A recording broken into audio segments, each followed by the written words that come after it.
Comecei tocando violão, estudando violão, porque tinha aquela coisa, né, que você tem que aprender a tocar violão primeiro para depois tocar guitarra. Claro, tinha também uma motivação material mesmo, de buscar algo que fosse mais estável financeiramente, uma imersão para a construção de uma música a partir da história da pessoa. Eu só usei sons que vinham da guitarra e a minha voz. Claxon, vá, vá, vá, a filosofia van. Claxon, vá, vá, vá, a filosofia. Olá, eu sou Zé Guilherme e você está aqui comigo no canal Entre Meios, um canal no YouTube com entrevistas novas toda semana às 19 horas, toda quarta-feira, uma personalidade nova, um convidado novo ou convidada. Já que você está aí, eu quero te convidar para se inscrever no canal, clicar no sininho para receber as notificações com antecedência, comentar e curtir. E hoje eu tenho a honra e o prazer de receber para conversar comigo aqui Rodrigo Bragança.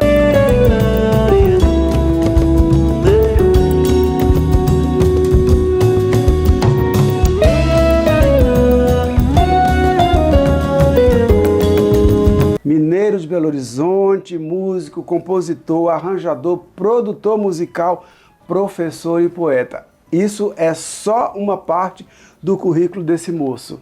Rodrigo, seja muito bem-vindo, é um prazer recebê-lo. Sinta-se em casa, a sala é sua. Muito obrigado, Zé.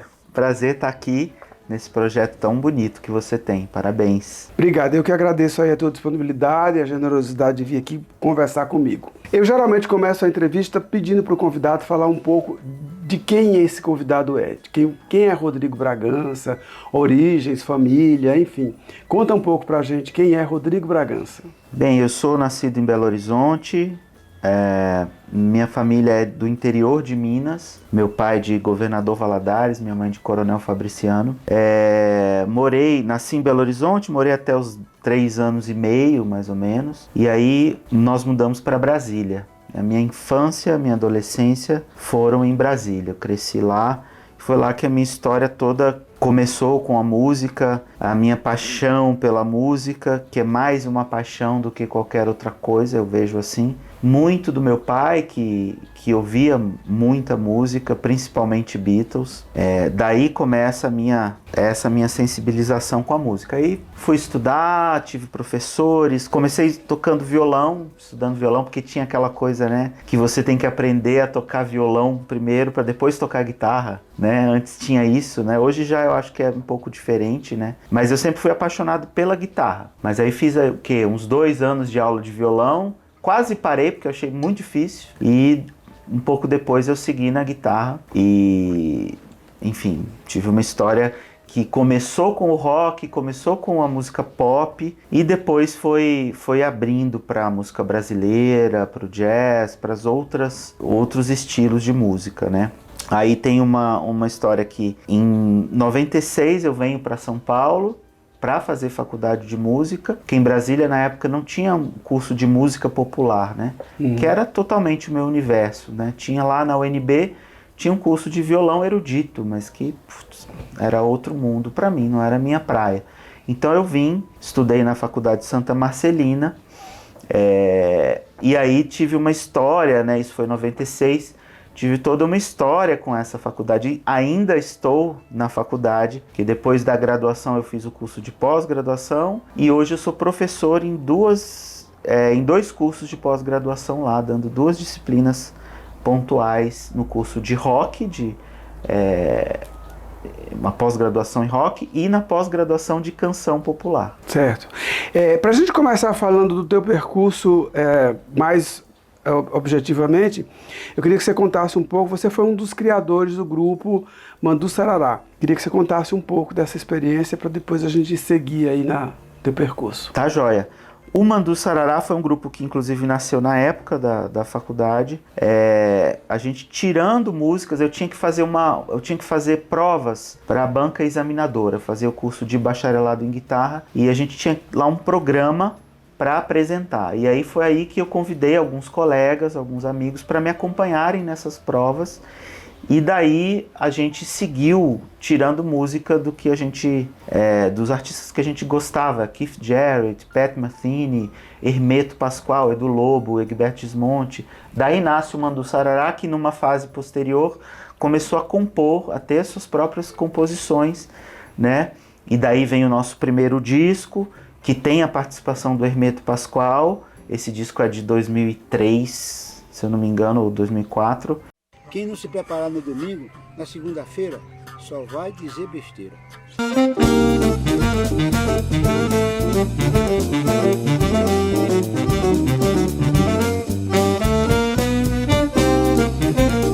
Depois teve um segundo disco, um pouco mais à frente, esse teve a participação do Danilo Caymmi.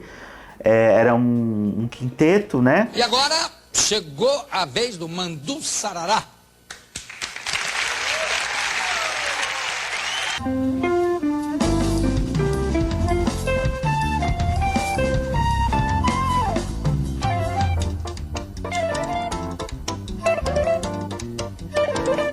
A gente tocou, e aí a gente tocou no estado de São Paulo, a gente foi tocar nos Estados Unidos, a gente tocou na Índia, fizemos uma pequena turnê na Índia em 2006, 5 ou 6, agora não lembro. E aí uma história que foi muito, para mim, muito relevante, assim, muito estrutural, porque foi quando eu entrei na música brasileira instrumental para valer, assim, investigando como que fazia o Hermeto, como que fazia o Egberto, como que o tratamento deles com a harmonia, com a melodia, com instrumentação também, com arranjo. Então era um projeto que tinha essa motivação inicial, que era estudo, né? A gente queria aprender. Acho muito, para mim foi muito marcante mesmo. E até hoje essa experiência, esses anos em que o Mandu Sarará existiu, eles ecoam na minha história. Principalmente agora, a gente vai chegar lá, né? Mas... E o grupo se desfez depois? O grupo se desfez depois que a gente já tinha gravado o segundo disco. Isso foi lá para 2008, 2009, eu acho, que o grupo terminou. E aí veio a banda de rock? O Grito, a banda de rock, acontece simultaneamente, paralelamente. 2000, o nosso disco do Grito, se eu não me engano, é de 2005.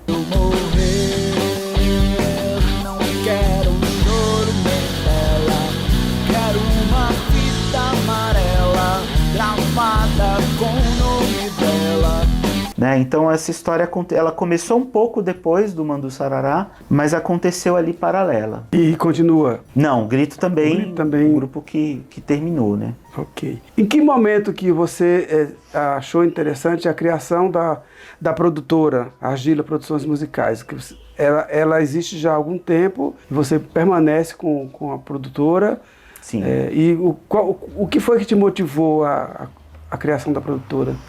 Primeiro, entender que eu podia compor fora do universo especificamente autoral, artístico ali desses grupos, né? E do meu próprio projeto autoral. Então a ideia de compor trilha sonora, de compor jingles, de compor para outros fins, né? E fins mais concretos, vamos dizer assim, isso foi uma coisa que legal, olha, já que eu componho, já que eu tenho ideias, enfim, né? E claro, tinha também uma motivação material mesmo, de buscar algo que fosse mais estável financeiramente diante do contexto do artista, mesmo do freelancer, porque na época eu ainda fazia muitos trabalhos como freelancer, como guitarrista, né? Tocando com outros artistas, com banda. Eu imaginei que aquilo podia ser mais algo que me desse mais estabilidade. Então teve também essa motivação bem forte. Assim. E com a produtora você passeia por todos esses caminhos, desde a publicidade, jingles, o trabalho próprio, quais são as vertentes? A produtora está fazendo 15 anos nesse ano de 2023, né? E a gente teve várias fases e ainda continua em movimento, não é nada estático nesse sentido, sabe? Então a gente começou fazendo muita coisa para sites, então áudio, trilha, ringtones, a coisa de celulares, sound design para sites. Na época isso estava tinha muita demanda para isso, então a gente até começou no online mais do que no offline, mas a gente fez bastante publicidade também. E Brasília faz parte dos Jogos Olímpicos Rio 2016. Ao todo, são 10 partidas de futebol. Hoje em dia, a gente faz muito mais projetos para a área de educação, para editoras. Que bacana. O que me agrada muito, assim. Bacana. Eu me sinto contribuindo, assim, para esse universo da educação, que é muito legal, assim. E a gente agora, o projeto mais recente da Argila é uma mentoria que chama A Canção do Meu Caminho, que é toda uma história de uma construção da história da pessoa, né? Ela mira não as empresas, não a pessoa jurídica, ela está de olho nas pessoas físicas, um processo, uma imersão para a construção de uma música a partir da história da pessoa. Bom, por falar em mentorias, você acabou de mencionar as mentorias, eu queria que você contasse um pouco, até porque foi um canal de contato que eu tive com você, que foi assistindo a um story ou uma publicação sua no Instagram, falando das mentorias que você desenvolve. Então eu queria que você contasse um pouco dessa vertente antes da gente avançar para falar um pouco da tua carreira discográfica.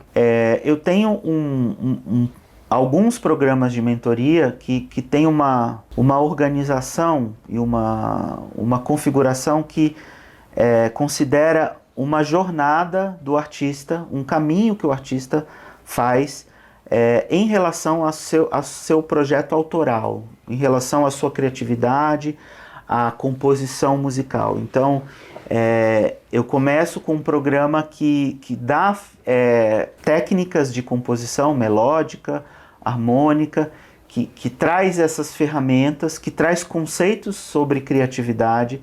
Isso é uma coisa que eu estudei por muitos anos, a criatividade não só dentro do contexto da composição musical, mas dentro do contexto de todas as artes, todas as linguagens artísticas. Então fui estudar criatividade nas artes plásticas, a criatividade na dança, até na ciência, e fui buscar onde estavam ali os elementos que poderiam servir para um artista dentro da música, né? Então eu tenho um programa que chama Jornada do Compositor, em que eu dou essas ferramentas técnicas, os conceitos, e a gente termina esse processo dentro do estúdio, né? Dentro do meu estúdio, produzindo uma música que foi criada durante esse processo.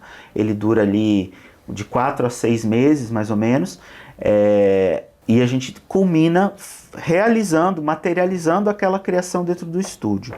Tem um outro programa que chama Fluxolab, que eu chamo de Laboratório de Composição, que é um programa todo em cima da prática, em que eu não trago um conteúdo, ele não tem uma ementa já pré-definida, né, um programa já pré-definido.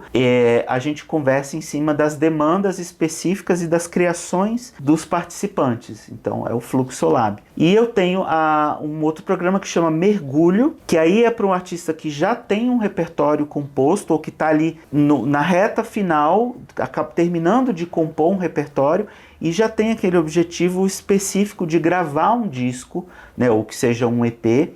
Então eu faço esse acompanhamento com ele até o disco estar todo gravado, né? Ele pode contar com a minha produção ou não, ou apenas com a minha direção artística.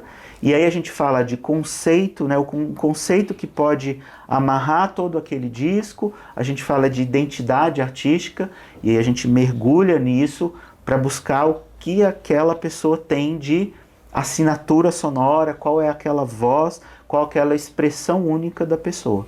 É um outro programa. Então eu enxergo que esses programas eles têm essa linha, né?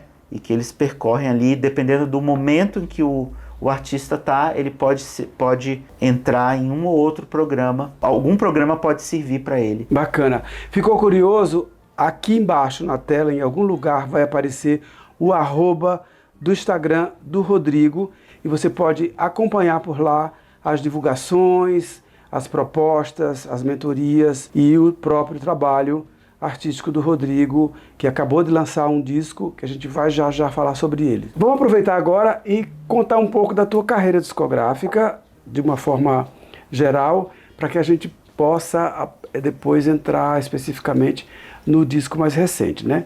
Eu tenho aqui Você trouxe aqui pra gente alguns exemplares, então vamos falar um pouco deles, dos seus filhotes. Dos filhotes, pois é. Bem, eu começo a contar sobre os meus discos com os projetos que você mencionou do Mandu Sarará. A gente tem 2 discos gravados, um que chama só Mandu Sarará, depois tem um que chama Varal, e o disco do Grito, que é a banda de rock que eu tinha. E eu conto eles porque eles têm as minhas composições, né? São discos não só com minhas composições, dos outros integrantes dos grupos, né? Mas já tá ali a minha pegada, vamos dizer assim, a minha pegada composicional, né? Aí vem o Lágrimas de Chorar Estrelas. Avião fez a curva e eu só vi o chão e a cidade tão acesa. Que é esse que você tem em mãos aí. É um disco de canção, são canções, e ele tem uma curiosidade e uma marca muito, muito forte, que eu só usei sons que vinham da guitarra e a minha voz, no caso. Então todas as estruturas musicais, as estruturas percussivas, as estruturas harmônicas, melódicas, tudo, os contrapontos, tudo acontece a partir do som da guitarra. Então eu processo essa guitarra, esse som original da guitarra, com efeitos, aqueles pedais, e construo tudo com isso. Então ele tem uma sonoridade muito específica.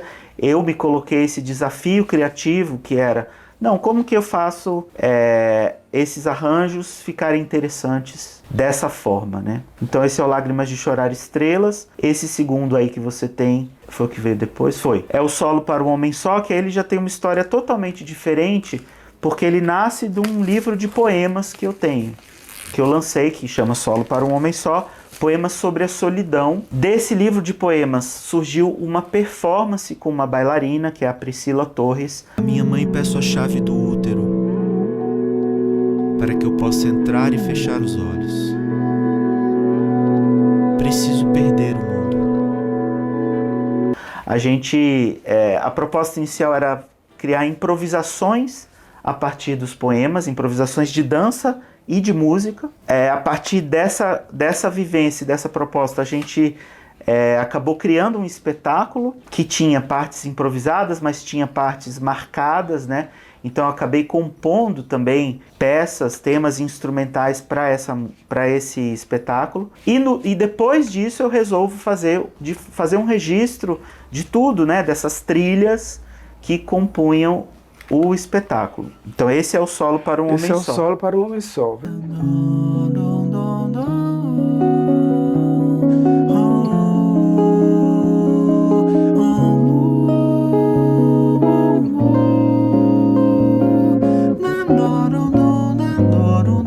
Veja aqui, e assim, projetos gráficos dos dois lindos, né? Esse aqui, inclusive, muito, muito, muito especial, né? O projeto gráfico. Obrigado. É da Lia Assunção. Esses dois são da Lia Assunção. E depois nós temos o Sobrevoo. Aí, antes desse disco, é que eu não trouxe. Tem o Inventos Poéticos.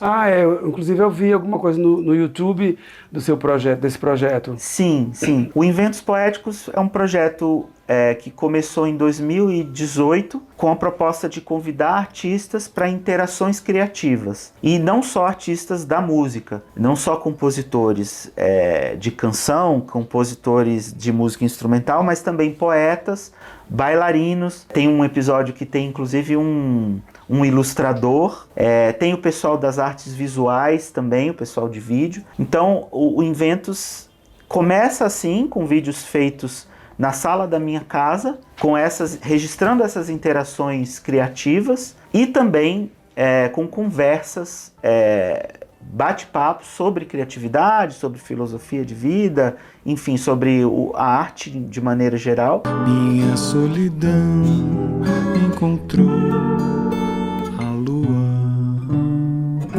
E aí, quando chega em 2019, eu tendo feito 2 temporadas, eu resolvo fazer um registro de alguns desses encontros nesse disco, né, que chama Inventos Poéticos, e que tem ali improvisações, canções, temas instrumentais, enfim. Tem uma parte desses encontros, né? Então esse disco é de 2019. Aí o disco que você pegou depois, que é o Sobrevoo, já é uma outra história, é um disco em duo com o Benjamin Taubkin, guitarra e piano, com composições dele e composições minhas.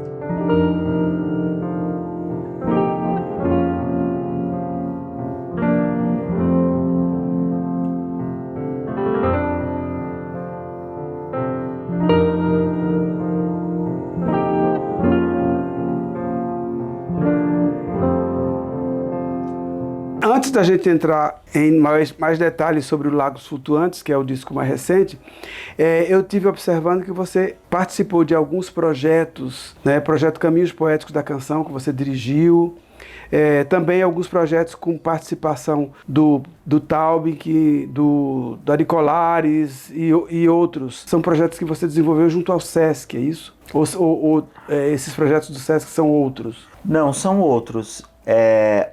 O Caminhos Poéticos da Canção foi um projeto aprovado pelo CCBB.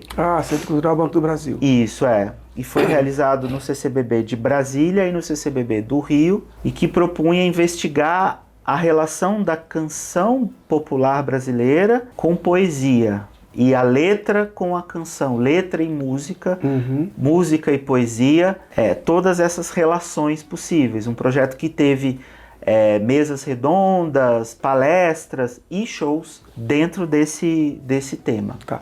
E esses foram para o Centro Cultural Banco do Brasil. Isso. Eu fiz uma pequena confusão entre Centro Cultural e Sesc. Mas, além disso, você tem um projeto também que você fez com o meu querido amigo Sérgio Molina, o Música de Montagem, né? Sim. Foi um projeto que vocês desenvolveram, que você participou. Sim. O Música de Montagem é um projeto liderado pelo Sérgio Molina e que, quando foi gravar o seu primeiro disco, contou com a participação de todo mundo ali na criação. Tem um quê de criação coletiva ali também, e eu fiz parte dessa primeira formação do grupo com as minhas guitarras, com esse caráter experimental que eu trago da sonoridade da guitarra. Bacana. Agora vamos falar sobre Lagos Flutuantes, que é o trabalho mais recente do Rodrigo. Estou aqui com um folder do trabalho, bastante impressionado com a qualidade do projeto gráfico, com a qualidade da apresentação, que é uma coisa, diga-se de passagem, ultimamente bastante rara, né? As pessoas têm muito pouca preocupação com a imagem do que apresentam, né, com o material.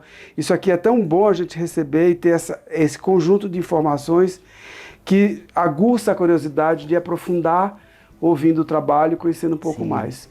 Conta um pouco pra gente desse projeto do Lagos Flutuantes e desse filho mais recente. Sim, o Lagos Flutuantes começa há um ano atrás, a concepção dele, né? Eu acho que começa em agosto, setembro de 2022, com uma vontade muito grande minha de trazer um repertório instrumental, composições que eu já tinha e composições que eu estava criando, né? Uma vontade de trazer essas criações e explorar de novo o contexto de grupo, né? Bateria, baixo, piano, né? O meu último disco tinha sido com o Benjamin, que era só guitarra e piano, e disco com grupo já estava muito para trás, assim, né?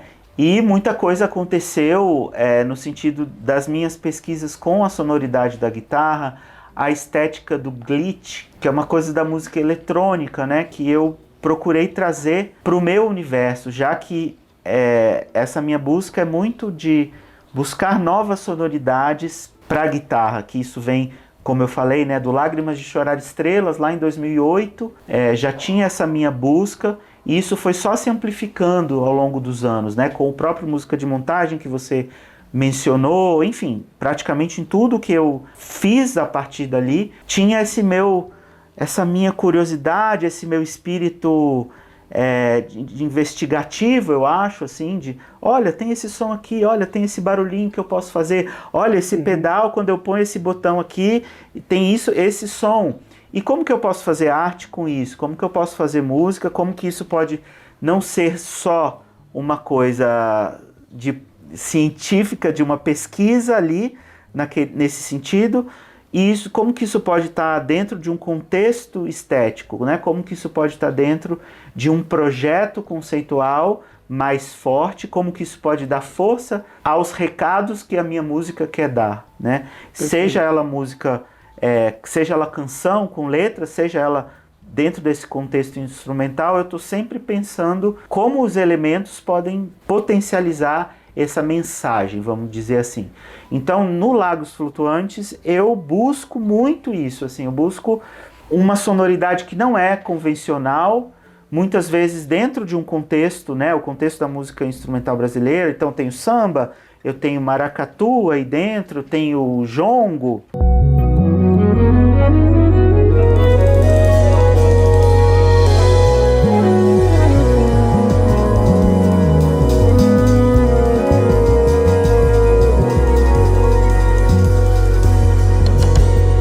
Então eu tô surfando ali num lugar que é conhecido por um lado, mas eu tô buscando uma sonoridade que é diferente. Que é diferente. Essa é a minha busca incansável mesmo, e ela vem muito da guitarra, né? Então, por exemplo, ao longo do disco, eu crio texturas que foram previamente gravadas, esses barulhinhos, esses glitches que eu falo, que são os erros, né? As sonoridades das falhas, né? E eu tento construir as minhas texturas, sejam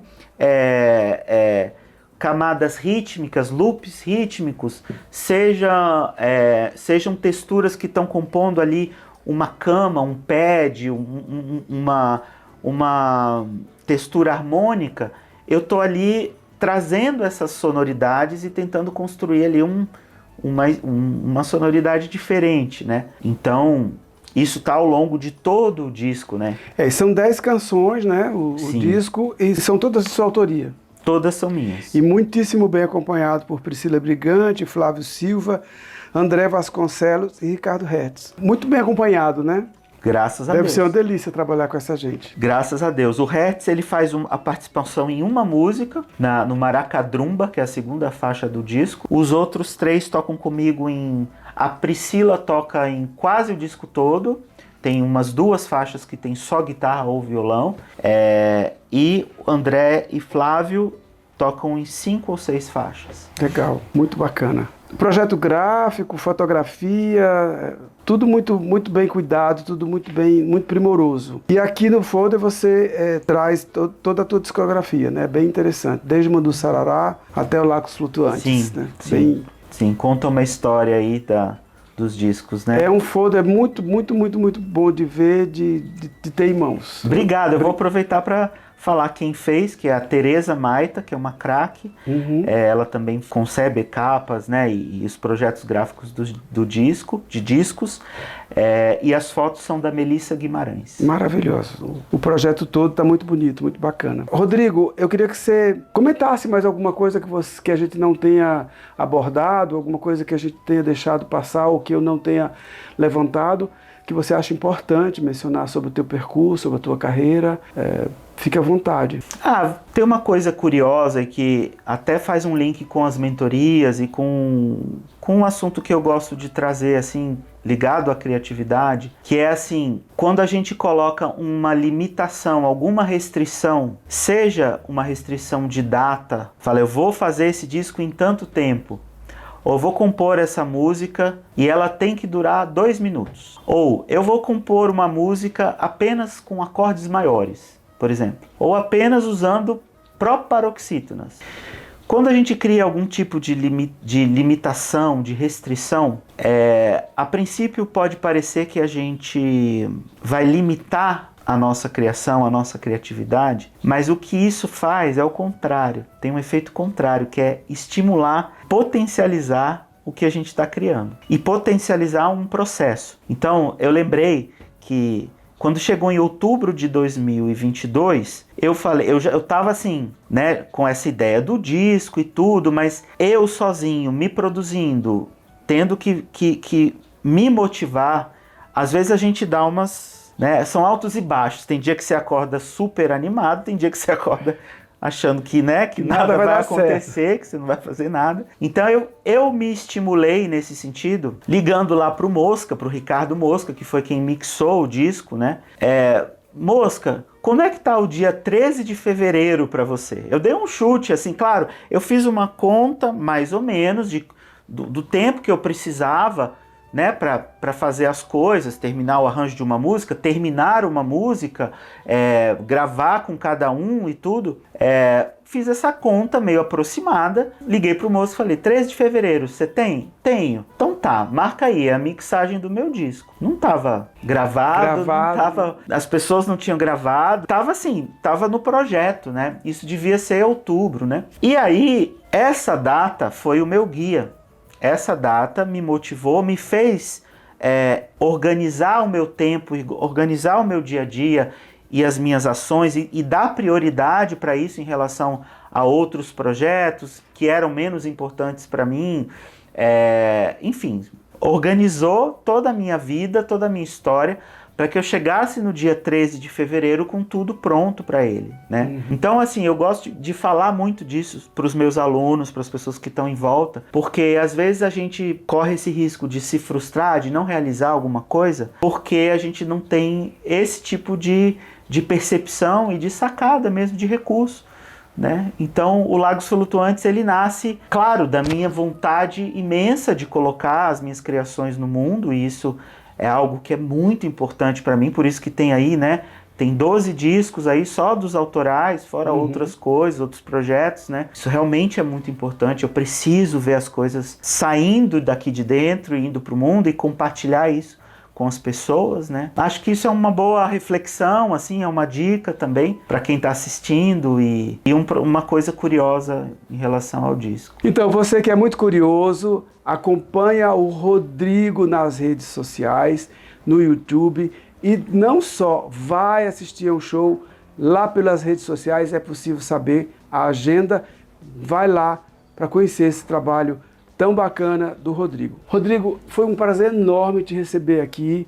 Quero agradecer pela tua gentileza, a tua disponibilidade e espero que a gente tenha a oportunidade de continuar com esses papos ao longo da vida e vou querer saber com mais detalhes, assim que possível, das suas mentorias. Quem sabe eu me encaixe em alguma delas. Valeu, Zé. Obrigado pelo convite, por esse espaço.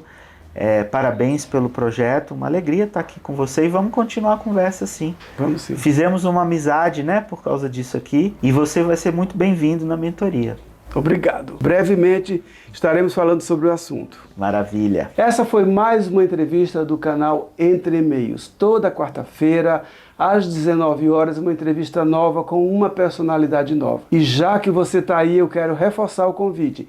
Se inscreve no canal, clica no sininho para receber as notificações em primeira mão, curte e comenta. Toda quarta-feira, 19 horas, vem com a gente. E arriscou de novo a dança, o vento criança, abram as janelas, quero brincar de rodo e rede, de pios e moinhos. Oh,